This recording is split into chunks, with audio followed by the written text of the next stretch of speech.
Ok, troisième série, 4 x 20, 80, 160, la barre 20, 180. J'ai fait 10 reps avant avec les 3 plaques. Normalement, on devait ranger entre 6 et 8, c'est la marche que je veux. On verra la prochaine charge. Peut-être que la dernière série, ce qu'on fera, c'est qu'à ce moment-là, je baisserai la charge de moitié. Et là, on va taper dans les restes pour vraiment chercher de la bonne congestion.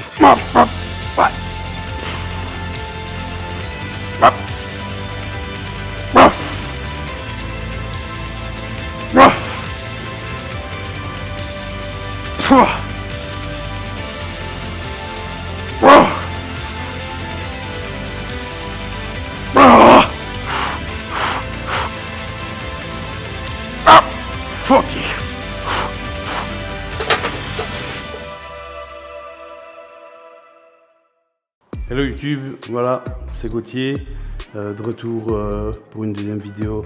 Pour moi aujourd'hui, on est chez moi, bienvenue chez moi comme on dit. Et donc ici j'ai fait mon petit plein des compléments. Donc je me suis repris des boléros parce que qui dit bodybuilding dit boire beaucoup d'eau pour nos reins, etc. Parce que le fait de manger hyper protéiné, les reins fonctionnent beaucoup. Donc il faut, et moi je ne suis pas un bon buveur d'eau, donc j'aime toujours mettre des boléros dans mon eau. Ensuite vitamine C, vitamine D3, oméga 3 principalement parce qu'on en a besoin énormément pour la santé. C'est important pour ne pas avoir de carence. No Pump, ça je l'ai pris aujourd'hui. Comme j'ai dit la fois passée, je prenais le Boogeyman de temps en temps. Mais ici, avec mon coach, on a décidé de passer avec le No Pump pour éviter tout ce qui est caféine à fond. Et donc ici, je passe avec le No Pump, donc ça va être un test aujourd'hui. Et comme ça tous les effets d'un pré-workout sont les effets de la caféine. Et ashwagandha, point de vue santé, cortisol, stress, anxiété. Pour tout ça, c'est important. Donc moi, j'en prends, ça c'est tous les matins. Vitamine D3 le matin aussi, avant le dodo. Oméga 3, j'en prends à midi et au matin. Donc ça, c'est avant l'entraînement, 4 caps. Et vitamine C, j'en prends le matin. Ensuite, j'ai repris des sauts zéro. Sans sauce zéro, c'est toujours mon petit dada. Genre, j'ai jamais un plat sans sauce zéro, c'est très rare. Sauf si je sais que je vais partir toute la journée et qu'il fait chaud. Des fois, j'en mets pas pour pas que ça tourne de trop dans les plats parce que je mets pas mes plats spécialement dans un truc froid. Donc, je tourne avec. Ici, j'ai pris barbecue et ketchup. Ensuite, crème de riz et farine d'avoine. Je tourne tout le temps avec ça parce qu'avant, j'étais beaucoup au flocon d'avoine. Mais à mon niveau maintenant, je mange minimum 120 grammes de flocons d'avoine ou de farine de riz. Et donc, avoir la farine, c'est plus facile à passer, plus facile à digérer. Et donc, je tourne beaucoup avec ça. Et puis, on a beaucoup de goûts différents grâce à la nutrition. Donc, moi, j'aime bien varier en fonction du goût de la prot que je prends avec. Parce que souvent, elle est mélangée de la prot. Et puis, les EAA, j'en ai rechargé. Aussi, pendant l'entraînement, je tourne toujours avec ça. Et comme je vous avais dit aussi, le carbo pendant mes entraînements. Donc ici maintenant, moi je tape mes compléments dans la buanderie juste à côté de la cuisine. Comme ça, j'ai toujours tout à disposition, même quand je fais mes repas. Ensuite ici, après avoir rangé tout ça, ce qu'on va faire, c'est qu'il me reste encore 3 plats à manger sur la journée. Parce que j'en ai déjà mangé 2 ici, parce qu'il est à peu près 1 heure. On va aller s'entraîner dans une demi-heure, donc je vais prendre mon pré-workout. Donc comme je dis, le No Pump ici et... Je vais tourner avec un shake de prot, donc juste de la protéine 30 grammes et une banane. Et après, je vais directement vous montrer mon repas après entraînement. Donc ce sera poulet, riz, avocat. Je dirai à combien de grammes je tourne.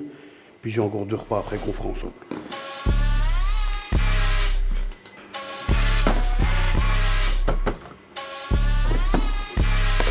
Donc voilà un petit tip que je peux donner aux gens.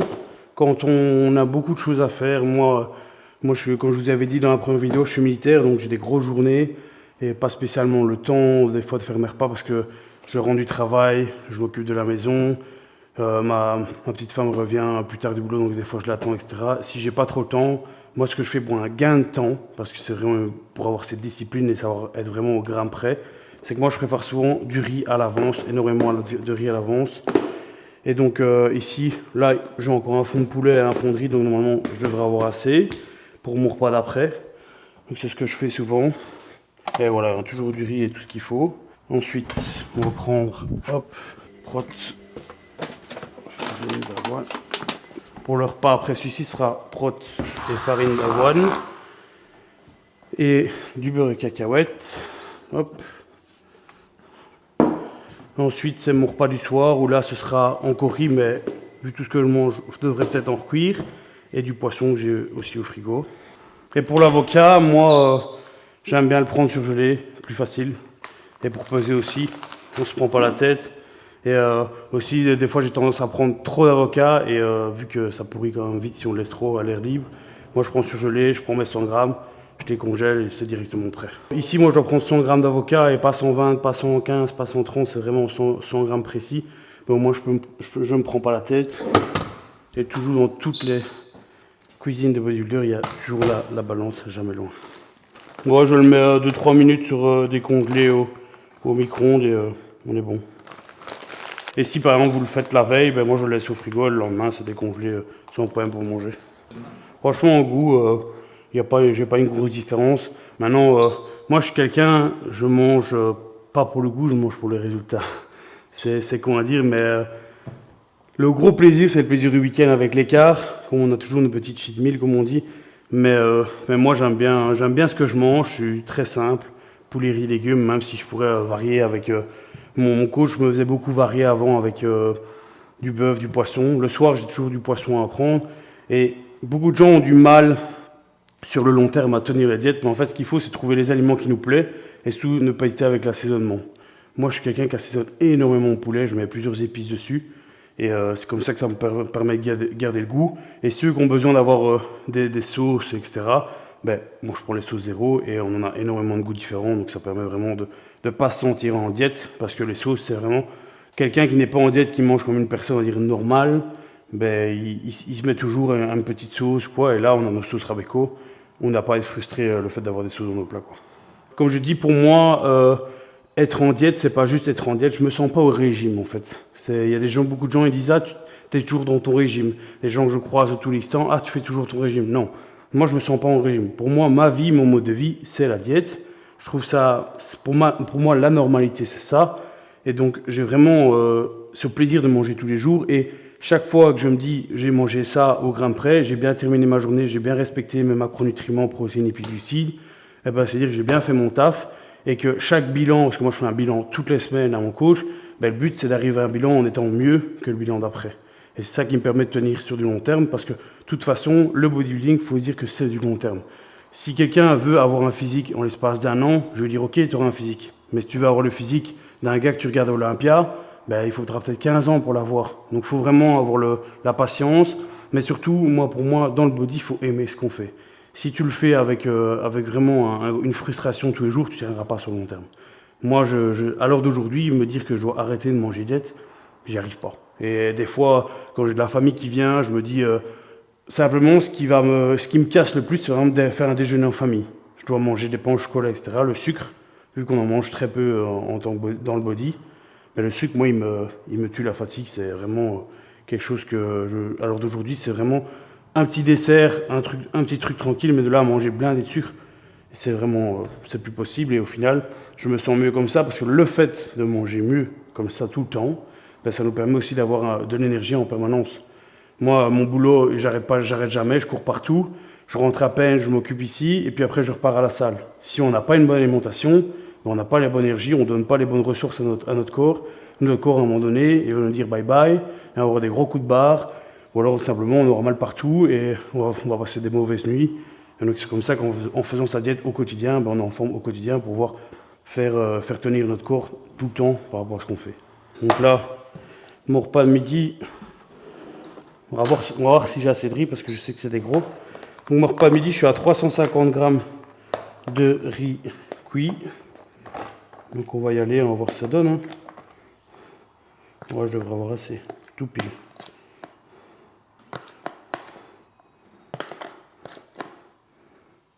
Voilà, et moi j'aime bien chipoter. Tout est dans la précision pour moi. Il y en a qui, pour 2 grammes, ne se prennent pas le chou. Moi je me prends le chou.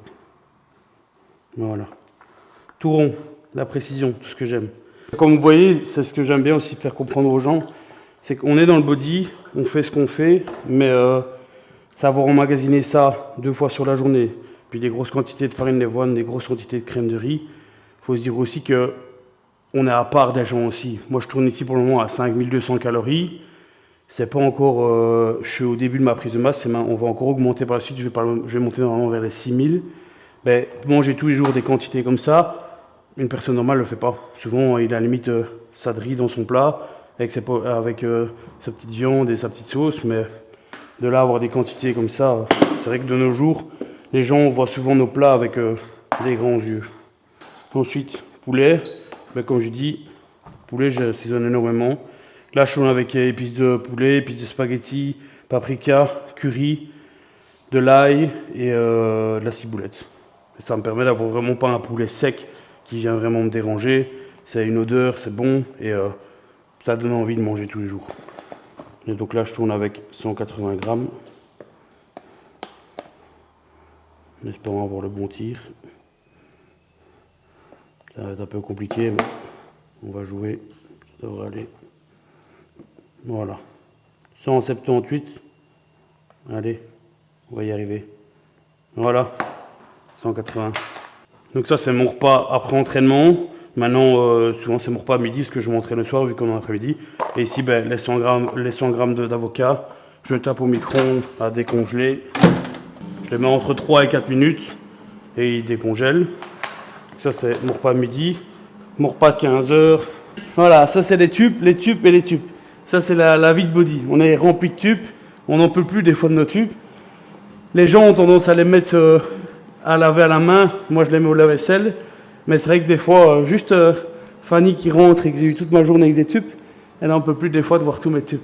Mais elle aussi, elle en a énormément. Mais c'est la vie, les tubes. Et c'est le plus marrant, c'est que même à la maison, je me permets de manger dans des tubes. Je ne mange même pas dans une assiette. Alors que je pourrais manger dans une assiette. Tellement l'habitude de manger dans tube que voilà. Donc comme j'ai dit ici, ensuite je passe à la farine d'avoine. On n'oublie pas la nutrition. Ici, moi, je prends un bonbon rocher. Elle a vraiment un goût tip-top. Et vu que je prends souvent l'Iso Groway avec le chocolat, ben ça se met bien avec les deux. Là, je tourne avec 120 grammes. Voilà, 120 grammes. Ensuite, je prends... Là, je suis à 60 grammes de prot. Donc 2 dosettes.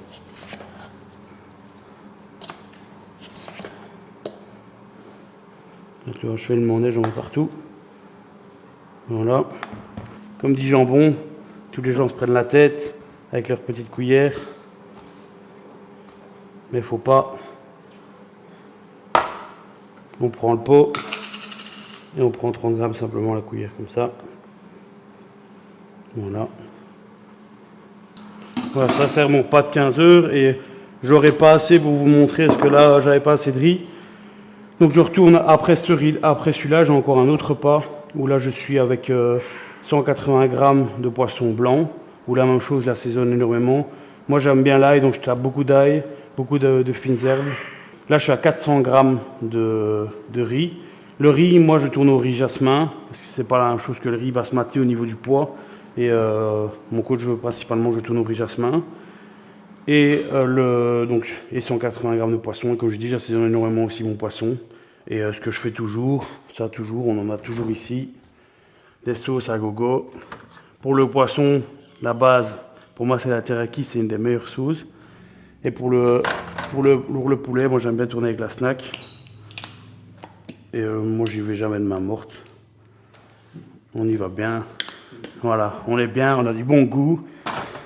Et voilà. Oui, c'est vrai que peut-être des sauces zéro sont peut-être un peu plus chères que les sauces du marché, mais au moins on n'est pas avec des sauces bien grasses, bien dégueulasses pour le corps. Donc voilà. Voilà, c'est tous les repas avec lesquels j'ai encore. Et donc ici, ce que je peux enchaîner, c'est donc la petite banane avant l'entraînement. J'ai toujours une banane avant et après entraînement. Et donc je prends une dosette. Ça aussi, ça va être comique. La ribambelle aussi. Ça, c'est le casier de body aussi. C'est les shakers, version voilà. Et bien sûr, hein, à chaque commande de nutrition, on a toujours un nouveau shaker. Donc on en a déjà 50 dans la maison, mais 51, 52. Voilà, les boissons thé avec. Voilà. On est envahi. Mais faut pas dire qu'après on manque de shaker. Parce qu'à ce moment-là, c'est le patron Laurent qui va se dire, vous êtes fous. Donc un petit, voilà, petite dosette 30 grammes avant entraînement. Et après entraînement, à ce moment-là, je tourne, je reprends prot et mes EA en intra, tout simplement avec mon carbo. Donc voilà. Puis tout doucement, ben, on va se mettre à se préparer. Et ce que je ferai ici, ben, le no pump, moi je le prends un quart d'heure avant l'entraînement, je vais prendre 4 caps. Et on va tester ça, vu qu'on a un quart d'heure de route environ pour aller jusque la salle où je m'entraîne tous les jours, ben, on va faire ça et on va voir ce que ça donne pendant le training. Voir si le pump va être un peu différent d'habitude. Comme j'ai dit, les shakers, ben, je prends carbo EA pendant l'entraînement.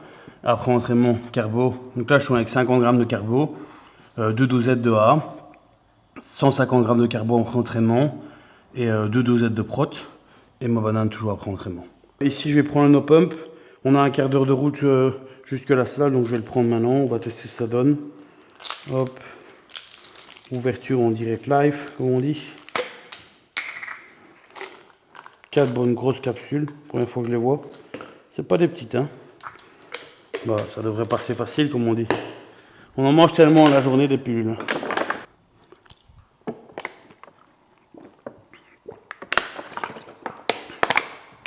Allez, c'est parti. Hello les petits gars, voilà, on est à la salle où je m'entraîne presque tous les jours, pas loin de la maison, c'est pour ça que je m'entraîne ici. Aujourd'hui ça va être en jambes. Pour le plaisir de Mathéo, j'ai mis les petits shorts. Profitez-en parce que ça n'arrive jamais. Je ne suis pas du tout le genre de gars qui aime bien montrer mes cuisses. Pas que je sais que j'en ai des belles, parce qu'on dit toujours que c'est mon point fort, mais voilà, j'aime bien être dans des trucs larges, amples. Mais voilà, pour le plaisir de la vidéo et montrer des cuisses au grand public, on va faire plaisir à Mathéo. Donc voilà. Ici, on va commencer avec squat libre. Je charge en fonction de l'humeur, du pump, etc. Des fois, je charge très lourd, comme des fois, je charge pas. Parce que des fois, j'ai des petites micro-tensions dans les genoux ou dans les chevilles, dues à une entorse de cheville que j'ai eue il y a 3 ans maintenant. Donc en fonction de comment je vais voir mon ressenti, soit on va taper en lourd, ou soit à ce moment-là, on va taper de la grosse congestion. Mais le principal ici, ce que je voudrais vraiment, c'est taper du lourd. Donc je vais faire lourd en fonction de ce que mon corps va réagir au niveau de mes cuisses. Donc let's go. Commencer par du simple, une barre à 60, pour vraiment activer un max tous mes tendons. Et à ce moment-là, on verra après. Je vais sûrement monter à chaque fois par des plaques de 20. Maintenant, petit tips que j'ai pour les gens aussi, c'est que les gens ont tendance souvent à se demander où mettre le rack. Moi, j'aime bien mettre que j'ai toujours ma gorge au-dessus de mes pecs, on va dire l'axe de mes épaules. Là, comme ça, quand on vient prendre la barre, on l'a un peu plus basse. Mais on a juste à la monter un petit peu. Le fait de l'avoir trop bas, vous allez déjà travailler vos cuisses. Et le fait trop, il faut monter sur vos mollets, activer vos chevilles. Et si c'est lourd, limite ça va être plus difficile. Et trop bas, vous allez limite vous la lancer. Donc moi j'aime bien la laisser vraiment à une hauteur d'épaule. Et à ce moment-là, juste à la soulever un petit peu. Et c'est parti. Maintenant, moi je bosse beaucoup en dehors du rack. Maintenant, un conseil que je peux vous donner, bossez toujours dans le rack quand vous passez en lourd. Donc ici, si je passe vraiment en lourd et que je vois que je ne suis pas, à ce moment-là, je passerai peut-être ma barre de l'autre côté pour toujours avoir une sécu. Parce que récemment, il y a encore eu des problèmes avec des gens, ça a été connu sur les réseaux, il y a eu un décès par rapport à un squat, pour des gens qui s'entraînent comme ça, qui n'ont pas quelqu'un qui peut les assister à des 200 kg. Donc mettez ces barres-là, c'est très important pour votre sécurité. Parce qu'à ce moment-là, il suffit juste d'une erreur. Et comme a eu un bodybuilder connu, mais je ne sais plus son nom, récemment il est décédé, pas à son âme, mais voilà, parce qu'il n'avait pas mis de rack, il n'avait personne pour l'assister. Et il s'est fait un mini coup du lapin et il est mort dans l'ambulance. Donc faites attention à ça, la sécu c'est très important dans les squats.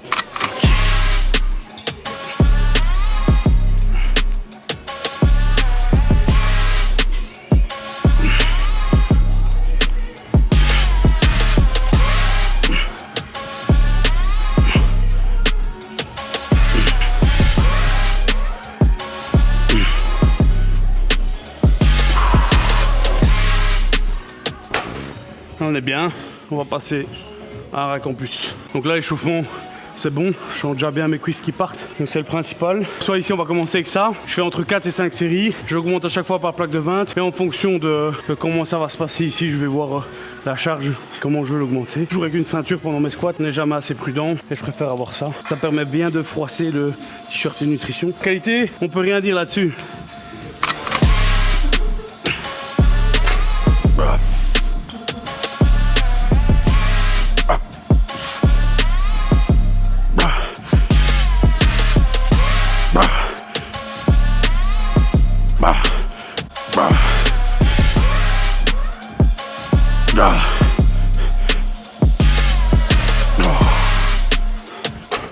Ok, deuxième série. On va passer avec donc 60 de chaque côté, 120 plus la barre 140.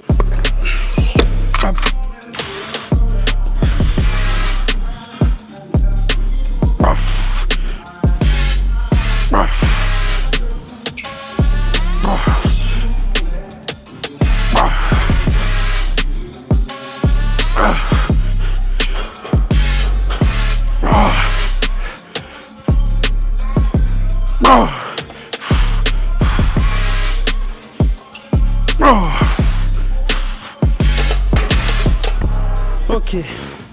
Ok, troisième série, 4 x 20, 80, 160, la barre 20, 180. J'ai fait 10 reps avant avec les 3 plaques. Normalement, on devait ranger entre 6 et 8, c'est la marche que je veux. On verra la prochaine charge. Peut-être que la dernière série, ce qu'on fera, c'est qu'à ce moment-là, je baisserai la charge de moitié. Et là, on va taper dans les restes pour vraiment chercher de la bonne congestion.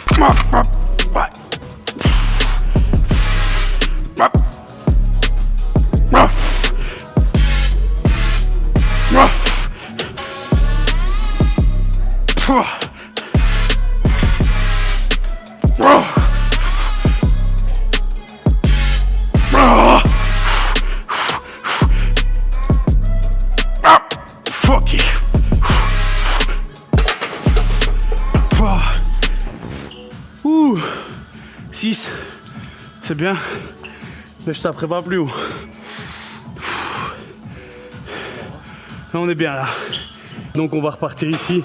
Vu que j'ai fait 6 reps avec 180, comme j'ai dit dans la vidéo que jambon et Shinka, moi je ne descends jamais en dessous de 6 reps. On est là pour faire de l'hypertrophie, pas du power. Donc ici je repars à la moitié. Et vu que j'ai fait 6 reps avec le double, le but c'est d'en faire minimum 12 voire plus. Avec à ce moment là, on a donc 40 de chaque côté, 80 plus la barre 100. Avant on était à 180, donc on est dans le bon.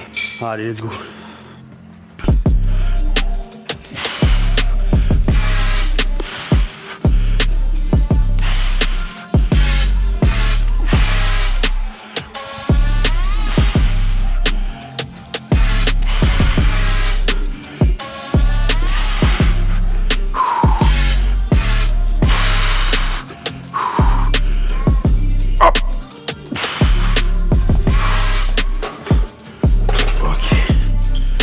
Ok, comme on l'a dit, 12, bien. Les quadris sont déjà bien partis là, en bonne congestion.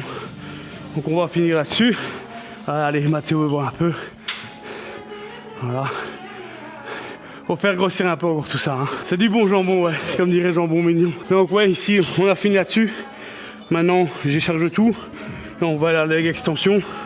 Bon, là, on va d'abord faire deux séries en lourd pour toujours faire un peu de lourd.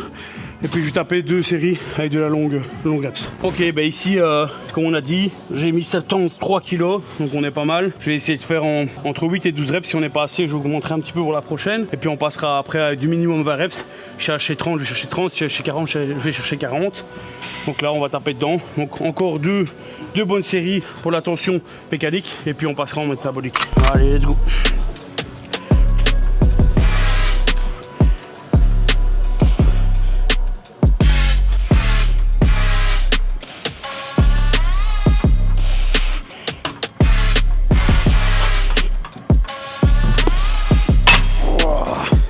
Ok, ici, troisième série. Là, on va chercher de longue congestion. J'ai mis 59 kg, donc pas trop lourd. Vraiment là, je fais pas de tempo. J'essaie de pas être trop rapide non plus, en fonction de la congestion. Minimum 15, 20 reps. Alors, ça donne parce que le poids, je sais rien. J'ai pas des poids prédéfinis parce que je varie souvent mes répétitions. Mais si je me dis je veux faire 20 reps, c'est 20. Et pas savoir faire une 21e ou une 22e. C'est important, même quand vous suivez un programme muscu de main par quelqu'un. Allez toujours à votre échec parce que les 5 dernières répétitions avant un échec sont celles-là qui créent la meilleure hypertrophie souvent. Et je peux dire que le NO Pump, je le sens plus que d'habitude au niveau congestion, donc on est bien. C'est un très bon choix pour l'entraînement sans caféine, donc c'est très bien. Bon choix, merci Laurent qui me l'a conseillé. Ok, ici on va faire une presse inclinée en essayant de cibler un peu plus les quads aussi. Parce qu'ici en fait, il faut vous dire que c'est que moi, je fais 2 séances jambes par semaine, une séance où je fais toute la chaîne postérieure échauffe fessiers mollets, et une séance ici où je fais 3 exo-quads, donc ceux qu'on vient de voir, où là je cible un peu les quads mais aussi chaud en squat. Et ici je fais une séance quad, donc je vais vous faire l'exo, je mets 200 kg, je mets pas trop lourd pour vraiment pouvoir faire un taux de tension assez bon. Et puis après, Je vous montrerai, après avoir fait l'exo, comment je règle la machine en fonction pour que vous allez chercher plus les quads que les ischios pour votre mouvement. Let's go.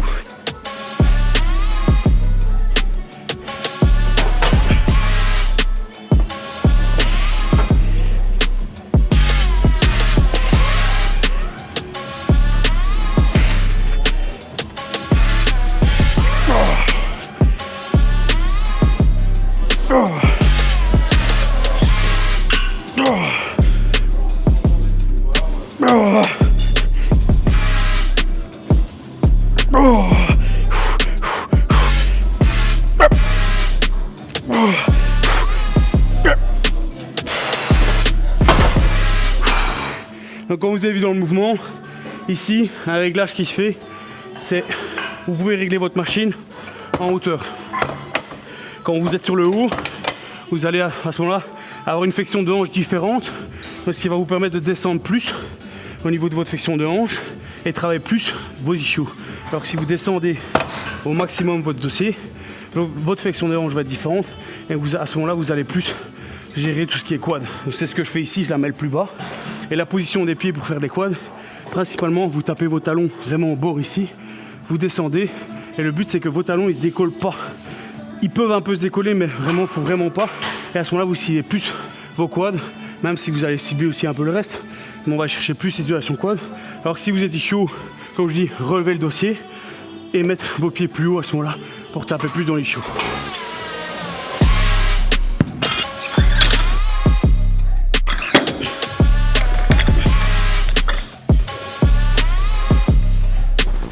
Donc ça, les gens vont me demander pourquoi j'utilise ça. Simplement, moi, en fait, ce qui se passe, c'est que j'ai tendance à serrer mes barres très fort, réflexe. Pourquoi, j'en sais rien. Et en fait, quand je fais du soulevé de terre ou des tirages d'eau qui sont vraiment lourds, j'ai tendance à partir en crampe au niveau de mes avant-bras. Au limite, je congestionne trop des avant-bras. Et j'ai beau faire ce que je veux, je congestionne. Et donc, je vais plus sentir ma douleur ici qu'au muscle que je vais travailler comme mon dos ou mes ischios. Donc ici, je fais du soulevé de terre pas trop lourd, une barre comme ça où j'ai 40 de chaque côté, plus là-bas on est à 100. En fait, pourquoi je porte pas lourd? Parce que justement on est ici pour créer de l'hypertrophie, on n'est pas là pour créer du power. Et donc je fais du jambe tendu parce qu'il faut dire que le soulevé de terre traditionnel va vous travailler l'ischio fessier. Mais moi, vu que j'ai un petit retard sur la chaîne postérieure, j'aime bien vraiment isoler mon ischio. Et donc je le fais vraiment en jambes tendues. Et le fait de voir ça, c'est que ça me permet de taper dans mes ischios, de me concentrer là-dessus. Et qu'avec ça, juste à mettre mes mains sans me concentrer sur ma prise au niveau des mains et vraiment me concentrer que sur mes ischios pendant mon travail. Vous voyez, j'ai rien à faire. Tout vient de mes poignets, donc j'ai aucune prise au niveau des avant-bras. Largeur de taille au niveau de mes jambes. Je monte une première fois et jambes tendues.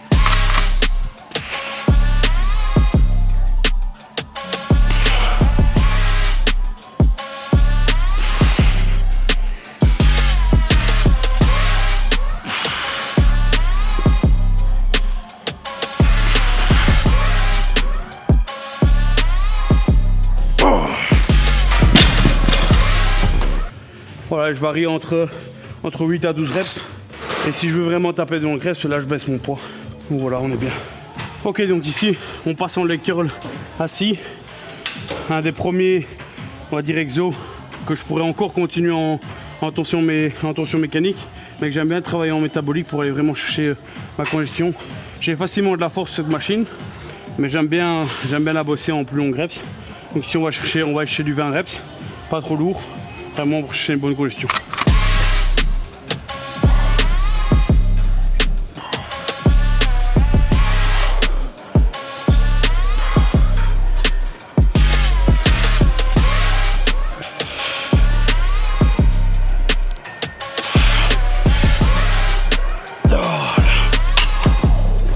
Bien vous positionner pour avoir là tout près de vos chevilles, vraiment ici.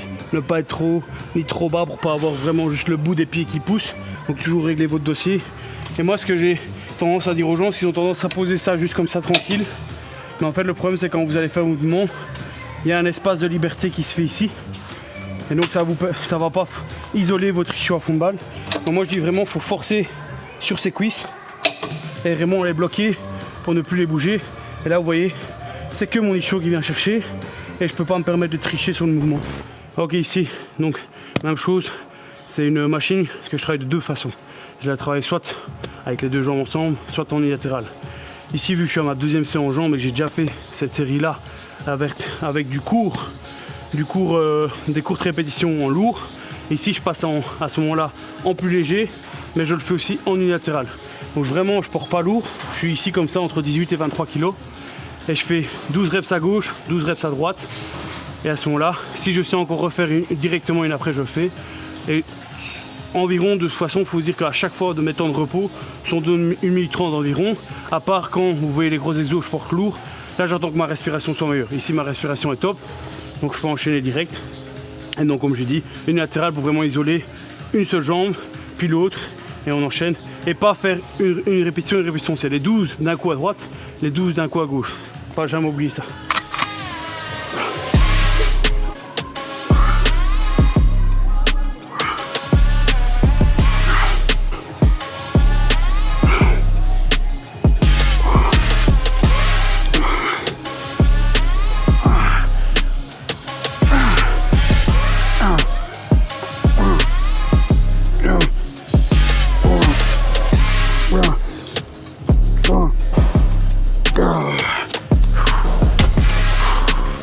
Ok, comme vous avez pu voir ici, j'ai fait mes 12-12, mais j'avais encore un peu de jus, mais pas de là à savoir travailler par unilatéral. Donc j'ai gardé le même poids, j'ai enchaîné directement avec mes deux jambes pour aller vraiment chercher les quelques reps en plus que je peux pour vraiment aller chercher la bonne congestion et l'hypertrophie au maximum. Petit tips ici, ne jamais oublier, c'est que les gens ont tendance à beaucoup se reposer jambes tendues. Quand vous êtes en jambes tendues, c'est pas à ce moment-là qu'il faut vous reposer. Vous êtes en bas, vous repartez direct. Si vous voulez reposer, et c'est pas un repos parce que là à ce moment-là vous entrez en contraction, c'est vraiment vous arrêter que en contraction, jamais en détente. Moi je dis, vous êtes en bas, vous repartez direct. Parce qu'à ce moment-là, vous allez avoir votre ischio non contracté et donc vous laissez un laps de temps à votre muscle pour se reposer. Donc on est en bas, on remonte direct. Et à ce moment-là, si vous lâchez des tensions, soit en montée ou en descente, ou soit dans la contraction, vous allez chercher intense tension. Ici, vous êtes en contraction, vous allez plus sentir vos ischios qu'en détente. Alors que quand vous faites du soulevé de terre, quand vous allez tendu, là la contraction va vraiment se faire entendue. Mais en fait, ça va beaucoup se cibler sur le ischio, la transaction entre l'ischio et le fessier, ce qu'on appelle la goutte. Et à ce moment-là, vous allez faire votre tension. Alors qu'ici, votre tension, vu qu'elle n'est pas avec un poids de devant, mais avec un poids de montée, à ce moment-là, la contraction, moi je préfère, c'est mon avis personnel, intense tension en arrêt, vraiment en contraction, entendu.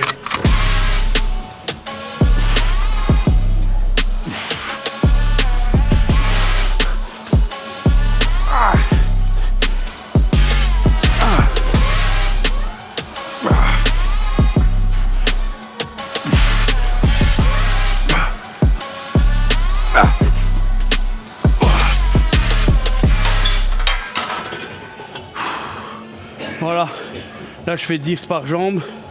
Moi je trouve ça très bien parce que j'ai pas envie de descendre trop la charge pour vraiment faire moins. Je suis bien avec ça, c'est vraiment une charge qui me limite. Comme dernier exo, je l'aime bien.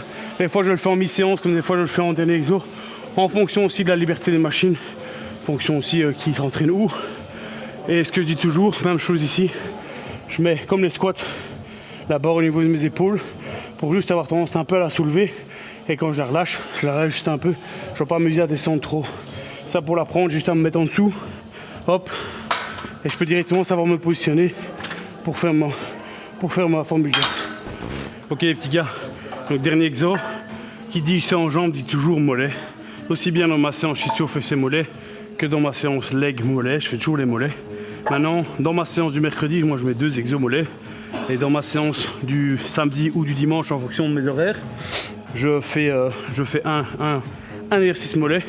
Ici, ce que je vais travailler, ça va être vraiment sous une façon pour travailler le mollet de toutes les façons. Donc, je vais le faire d'une façon traditionnelle, écartée et intérieure. Je fais 7 de chaque et à ce moment-là, ça va travailler le mollet sur tout son axe. Donc, je commence avec l'extérieur. Jamais travailler avec les mollets vite, ça ne sert à rien, c'est un petit muscle.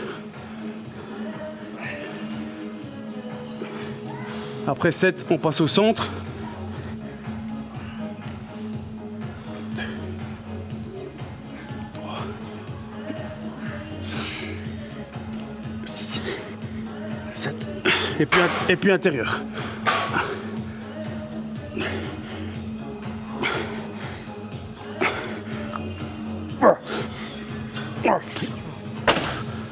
Et là on est bien. Maintenant, dites-vous une chose. Moi, j'ai déjà eu beaucoup de remarques négatives là-dessus. Mais c'est comme ça. Les mollets, souvent, sont une question de génétique. On peut des fois travailler ses mollets comme on a allumé. Quand ils viennent pas, ils viennent pas. Et ça, des fois, on sait pas faire avec. Moi, je les travaille 2 fois semaine. Certains les font tous les jours, certains des fois tous les 2 jours. Et moi, le principal que j'ai toujours, c'est que il faut gérer beaucoup du tension. Donc jamais travailler les mollets super vite. Pour moi, ça sert à rien. Et ce que les gens ont tendance à faire, à oublier, c'est que beaucoup vont congestionner en étant sur la position haute. Mais cette position-là du mollet, vous le faites tous les jours, quand vous montez les escaliers, etc. Et moi, ce que je dis toujours, je fais cette façon-là, de 3 façons, le mercredi, aujourd'hui, mais le mercredi, je le fais que de cette façon-là. Mais je reste aussi bien en tension 1 seconde en haut, mais surtout en tension tendue. Beaucoup de gens, en faisant les mollets, vous ne faites jamais ça quand vous êtes dans la vie de tous les jours. Monter l'escalier comme ça, tout le monde le fait. Alors que travailler votre mollet d'une autre façon en étant tendu, vous allez travailler votre mollet et vous peuvent le faire mieux développer en étant vraiment dans cette tension sur le bas 1 seconde, sur le haut 1 seconde. Ou alors vous restez souvent plus longtemps en bas et vous repassez. Mais pour moi, faites bien la position basse que les gens, ce muscle-là, le mollet n'a pas l'habitude d'être tendu. Ok les gars, maintenant entraînement terminé. Comme j'avais dit, carbo 150 grammes, 60 grammes de prot et la petite banane qui va bien. Elle est belle, hein. Putain, c'est toujours dans tes vidéos que j'ai des bananes dans un état de merde. Après 150 grammes de carbo, les gens s'imaginent pas, mais c'est un shake bien compact. Hein. Ça fait combien de calories du coup? Oh, j'en sais rien. J'ai pas trop regardé. Voilà, suffisamment je pense, mais ouais, assez de glucides pour pouvoir avoir ce qu'il faut après entraînement. Et puis dès que j'ai fini mon shaker, 1 heure après je fais le repas, là, le repas que je vous ai monté tantôt. Donc maintenant que le carbo est bien passé, la séance est finie. Donc voilà, j'espère que ça vous a plu. J'espère que tout se passe pour vous. Et si vous avez besoin de petits conseils, n'hésitez pas à venir me voir sur mon Instagram comme d'habitude, Gauthier Lop, ça change pas. Gauthier sans H, parce que beaucoup de gens me recherchent et ne me trouvent pas parce qu'ils mettent à Gauthier avec H. Allez dessus, toujours une nutrition. Donc il y a plusieurs nutritions, Nutrition France, BE, Lille, Moucron. Si vous êtes abonné à tous, c'est super. Il y aura d'autres vidéos YouTube qui vont s'enchaîner. Peut-être moi, tout seul, moi avec d'autres. De toute façon, comme je vous avais dit, il y aura aussi des vidéos de posing qui vont bientôt arriver. Je vais déjà commencer mes premiers posings avec Kylian bientôt, mais ça se fera par la suite. Et quand la shape sera sûrement plus sèche, etc., je vous montrerai un peu plus de visuel que mes t-shirts trop larges, comme on dit. Parce que je sais que beaucoup de gens aimeraient bien voir ce qu'il y a là-dessous. Déjà, j'ai dévoilé mes jambes, soyez déjà contents. mais voilà, on fait du mieux qu'on peut, comme on dit. N'oubliez pas, nutrition.be. Il y a des promos toute l'année, on a nos codes promo à nous perso. N'oubliez pas de nous suivre sur YouTube, likez, commentez, partagez nos vidéos un maximum, ça fait toujours plaisir de votre part. Merci pour toute la force que vous m'envoyez à moi et à Nutrition. Merci à tous pour tout ce que vous faites aussi bien dans les commandes de compléments. Et n'hésitez pas, si vous avez des questions, tout ce qui est complément, vous pouvez venir me voir ou venir carrément aller sur le site Nutrition ou sur les Instagram. Vous aurez directement des réponses dans la journée au maximum. Donc voilà, peace à vous, une bonne journée.